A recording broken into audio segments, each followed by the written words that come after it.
Assalamualaikum warahmatullahi wabarakatuh. Selamat datang di video pembelajaran mata kuliah sistem operasi.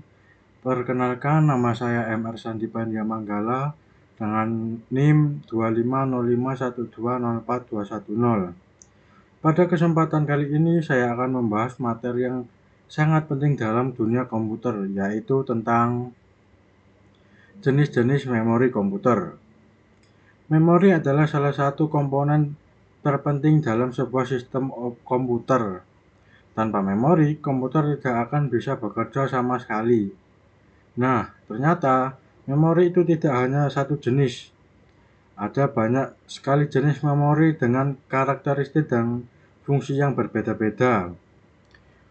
Dalam video ini, kita akan membahas secara lengkap mulai dari register yang paling cepat, cache memory, RAM, ROM, memori eksternal seperti HDD dan SSD, hingga konsep memori virtual yang digunakan oleh sistem operasi.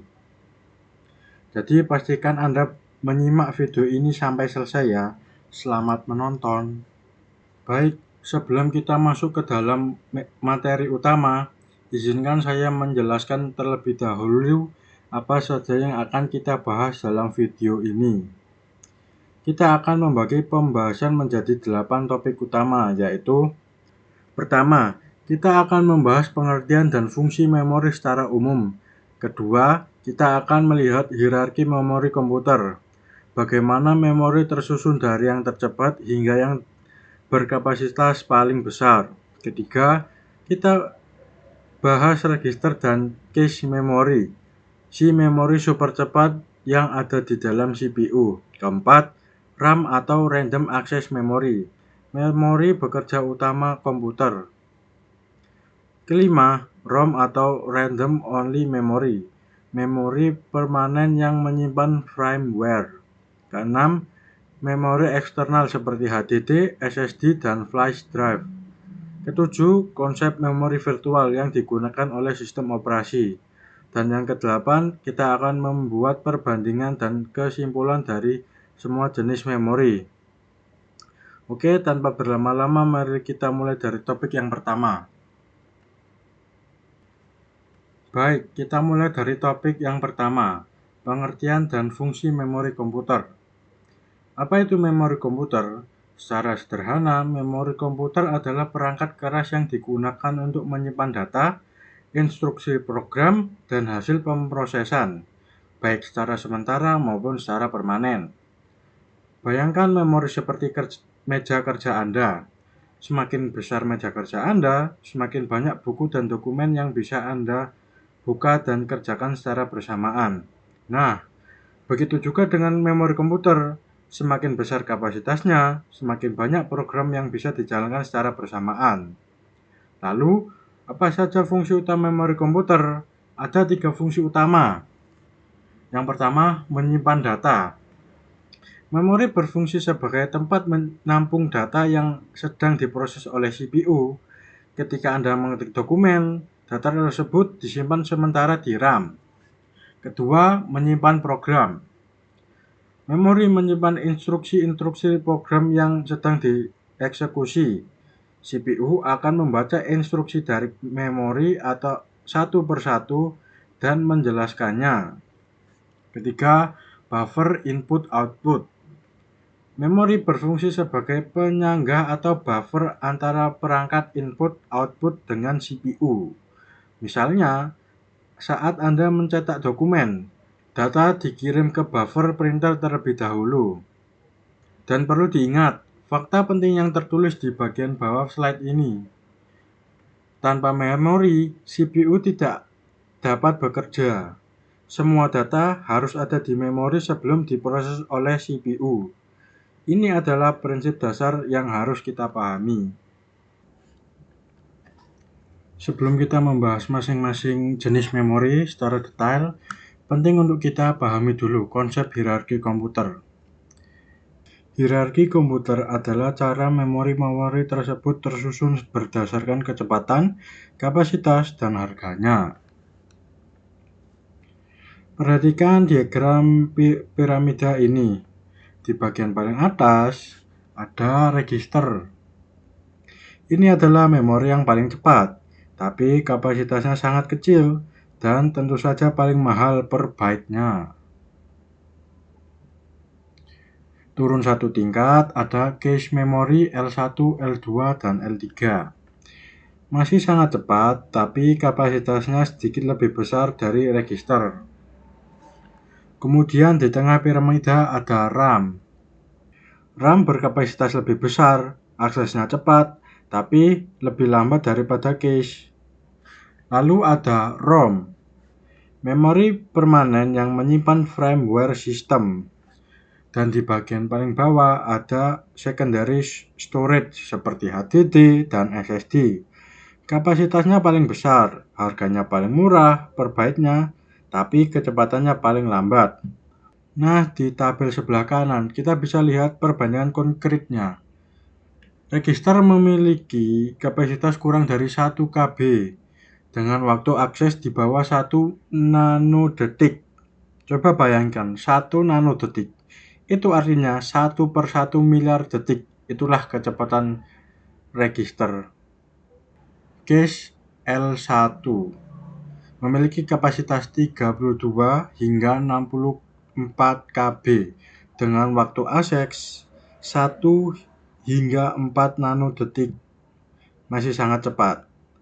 Sementara itu, hard drive yang berkapasitas ratusan gigabyte hingga puluhan terabyte memiliki akses 5 hingga 10 milidetik.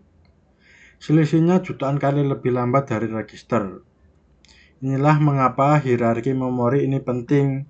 Setiap jenis memori memiliki peran berbeda-beda dalam sistem komputer, dan semuanya bekerja bersama untuk mengoptimalkan kinerja sistem. Sekarang kita masuk ke jenis memori pertama, register dan cache memory. Register adalah memori yang paling cepat di seluruh sistem komputer. Letaknya berada di dalam chip CPU atau prosesor itu sendiri. Karakteristik utama register adalah kapasitasnya yang sangat kecil, biasanya kurang dari 1 kilobyte. Tapi meskipun kecil, fungsinya sangat vital. Register digunakan untuk menyimpan data yang sedang diproses oleh CPU saat itu juga. Contoh register yang terkenal pada arsitektur x86 adalah AX, BX, CX, dan DX. Ini adalah General Purpose Register yang digunakan untuk operasi aritmatik dan logika. Ada juga SP atau stack pointer yang menunjukkan ke lokasi stack saat ini. Karena register berada langsung di dalam CPU, akses datanya bisa dilakukan dalam waktu kurang dari 1 nanodetik, jauh lebih cepat dari komponen memori lainnya. Selanjutnya, cache memory. Cache adalah memori sementara yang berfungsi sebagai jembatan antara CPU yang sangat cepat dan RAM yang lebih lambat. Prinsip kerjanya didasarkan pada konsep yang disebut lokalitas referensi. Artinya, program cenderung mengakses data yang sama berulang kali atau data yang lokasinya berdekatan. Cache memanfaatkan pola ini untuk menyimpan data yang sering diakses agar CPU tidak perlu menunggu terlalu lama. Cache terbagi menjadi 3 level. L1 cache adalah yang tercepat. Kapasitasnya 32 hingga 64 KB dalam waktu akses 1 hingga 4 nanodetik. L1 berada langsung di dalam core CPU dan terpisah antara cache untuk data disebut L1D dan cache untuk instruksi disebut L1I. L2 cache lebih besar, berkapasitas 256 KB hingga 4 MB dengan waktu akses 4 hingga 12 nanodetik. L2 bisa bersifat per core atau shared antara core. L3 cache adalah yang terbesar di antara ketiganya, berkapasitas 4 hingga 6 MB dengan waktu akses 10 hingga 40 nanodetik. L3 biasanya di-share oleh semua core dalam satu CPU. Jadi urutan yang tercepat adalah L1, kemudian L2, lalu L3. Ketika CPU membutuhkan data, ia akan mencari dari L1 terlebih dahulu. Jika tidak ada, baru ke L2, kemudian L3. Dan jika masih tidak ada, baru ke RAM. Berikutnya kita bahas komponen yang paling kita sering dengar, RAM atau Random Access Memory. RAM adalah memori utama komputer, tempat sistem operasi, program-program yang sedang berjalan, dan data yang sedang digunakan disimpan sementara. Kata random access berarti setiap lokasi memori bisa diakses secara langsung tanpa harus mencari dari awal seperti kaset. Hal yang paling penting tentang RAM adalah sifat yang volatile. Artinya data di RAM akan hilang begitu komputer dimatikan.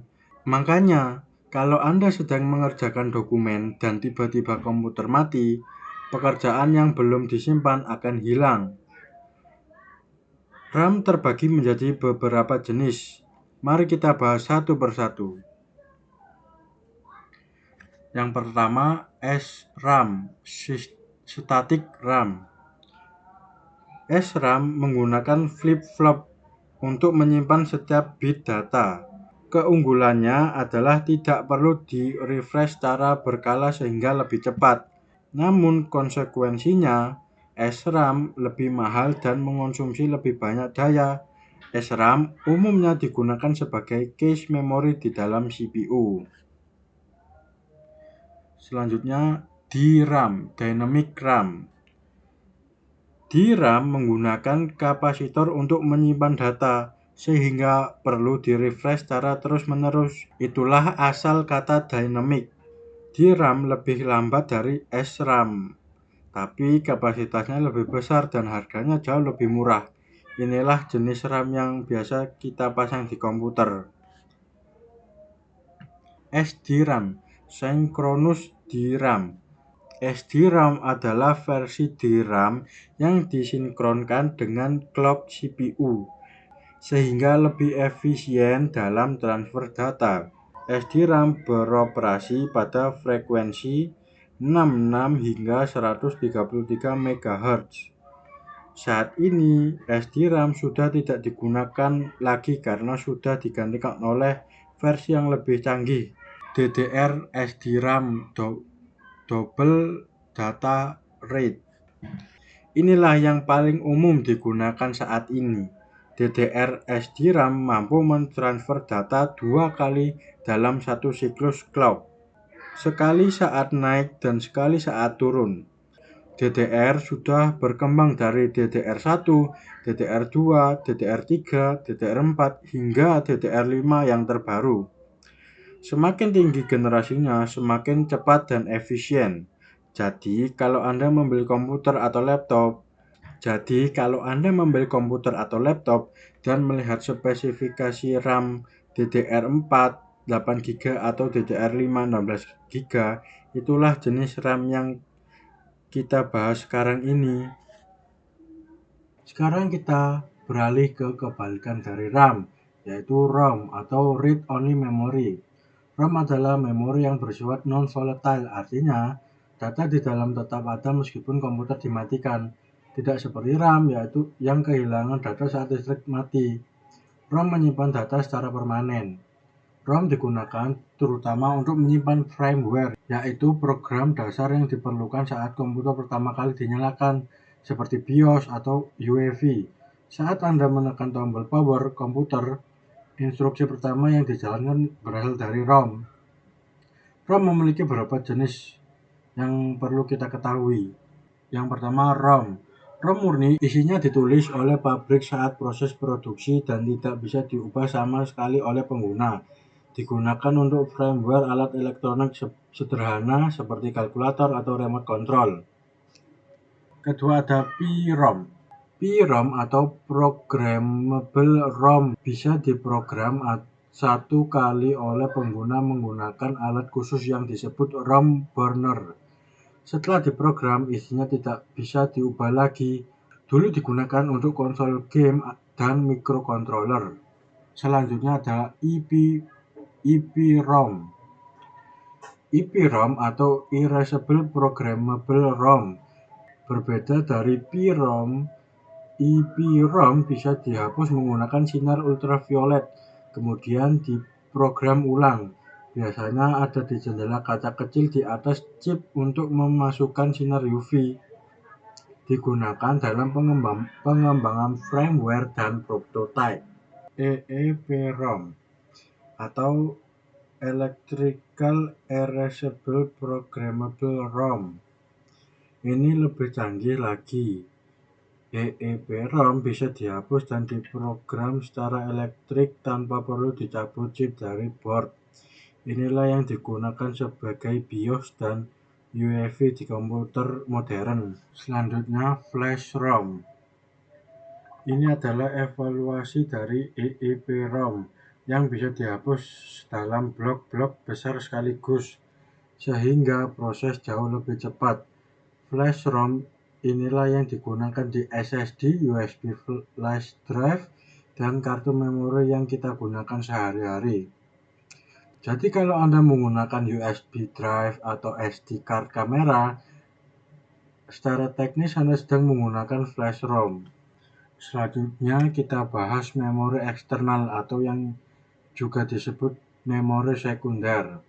Memori sekunder adalah penyimpanan permanen yang digunakan untuk menyimpan data jangka panjang.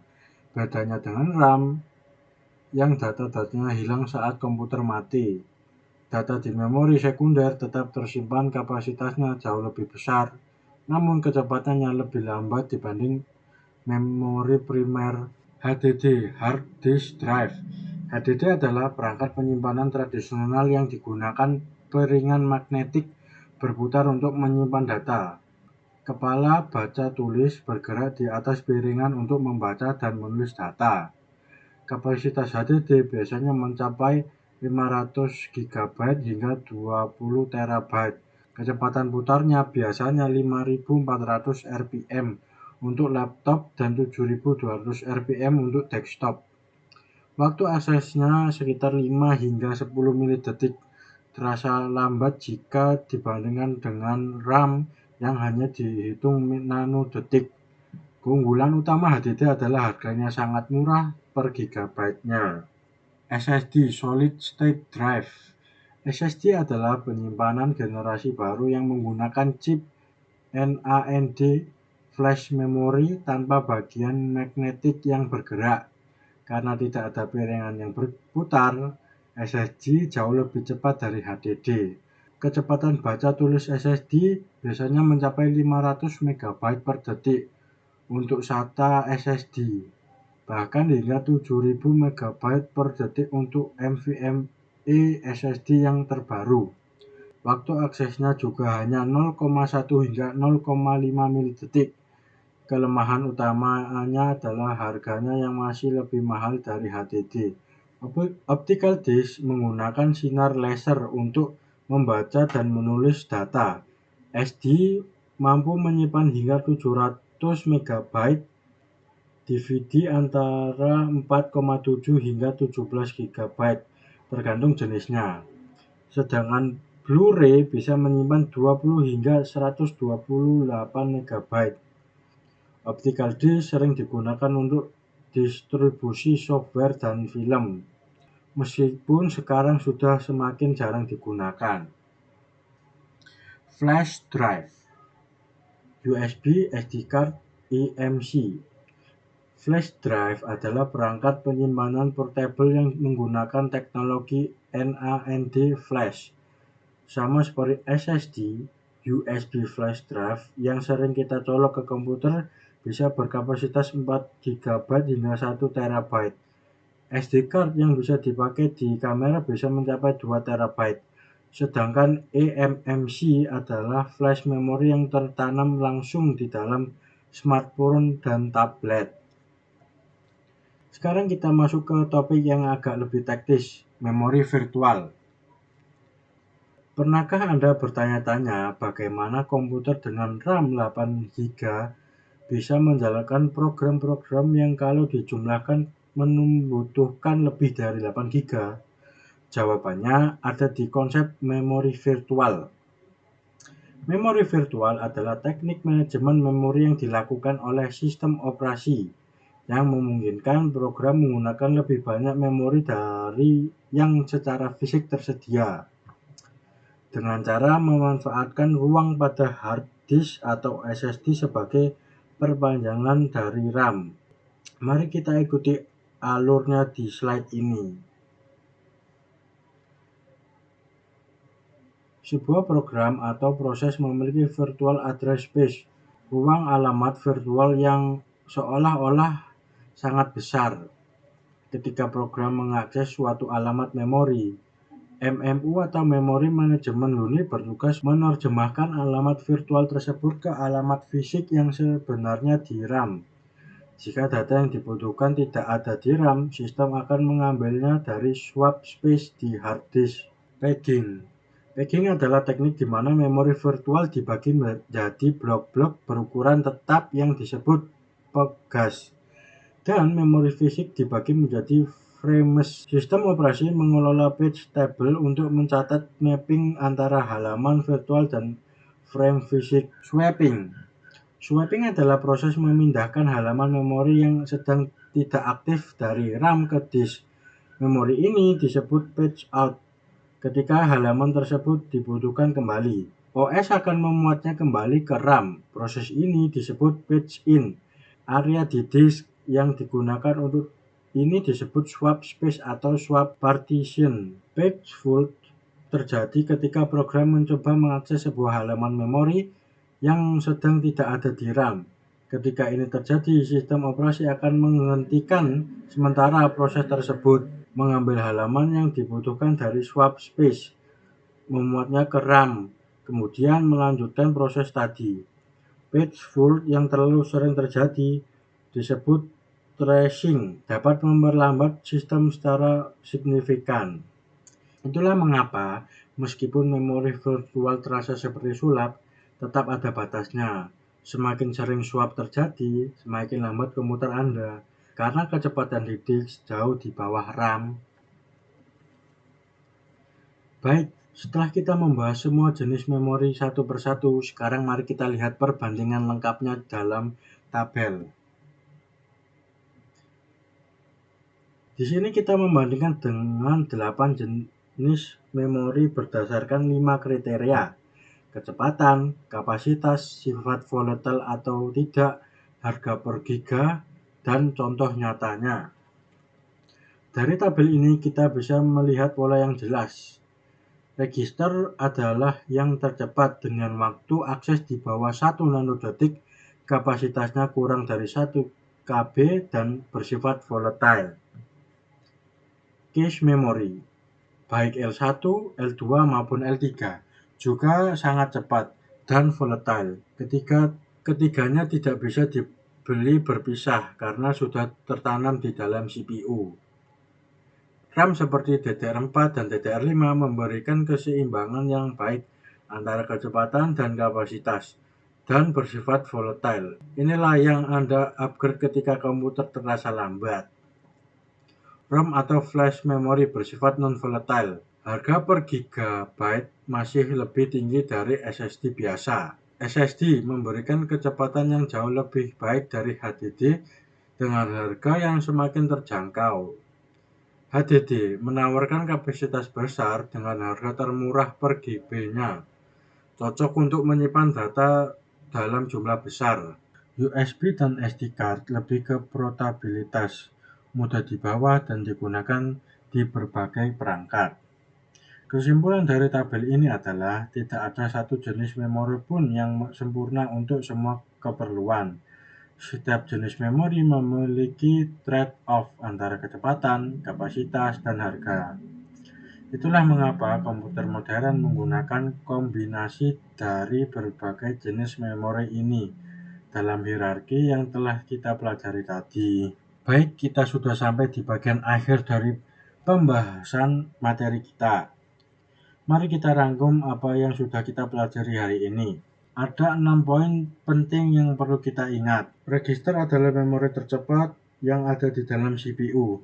Kapasitasnya kecil, kurang dari 1 kilobyte, dan digunakan untuk menyimpan data yang sedang diproses CPU saat itu juga. Cache memori L1, L2, L3 berfungsi sebagai jembatan antara CPU dan RAM. Cache memanfaatkan prinsip lokalitas referensi untuk mempercepat akses data. RAM adalah memori kerja utama komputer yang bersifat volatile. Jenisnya berkembang dari SRAM, DRAM, XDRAM hingga DDR. SDRAM yang digunakan saat ini. ROM dan variasinya. PROM, EROM, EEROM hingga Flash ROM bersifat non-volatile. ROM menyimpan firmware permanen yang diperlukan untuk menghidupkan sistem. Memori sekunder HDD, SSD, optic disk, dan flash drive menyimpan data jangka panjang dengan kapasitas yang jauh lebih besar dari memori primer. Memori virtual adalah teknik sistem operasi yang memanfaatkan hard disk sebagai perpanjangan RAM, menggunakan mekanisme paging dan swapping. Semua jenis memori ini bekerja bersama-sama secara hierarkis untuk menciptakan sistem komputer yang efisien. CPU mengakses data dari register dan cache. Sistem operasi mengelola RAM dan memori virtual. Sementara kita menyimpan file-file kita di hard disk dan flash drive. Pemahaman tentang jenis-jenis memori ini sangat penting sebagai dasar untuk memahami bagaimana sistem operasi mengelola memori. Demikianlah pembahasan dari pengenalan jenis-jenis memori komputer dalam mata kuliah sistem operasi. Saya berharap video pembelajaran ini bisa memberikan pemahaman yang jelas dan bermanfaat bagi Anda semua, mulai dari register yang super cepat di dalam CPU hingga hard disk yang menyimpan data kita sehari-hari. Semuanya memiliki peran penting yang tidak bisa saling menggantikan. Terima kasih sudah menyaksikan video ini sampai akhir. Semoga bermanfaat dan sampai jumpa di video pembelajaran berikutnya. Wassalamualaikum warahmatullahi wabarakatuh.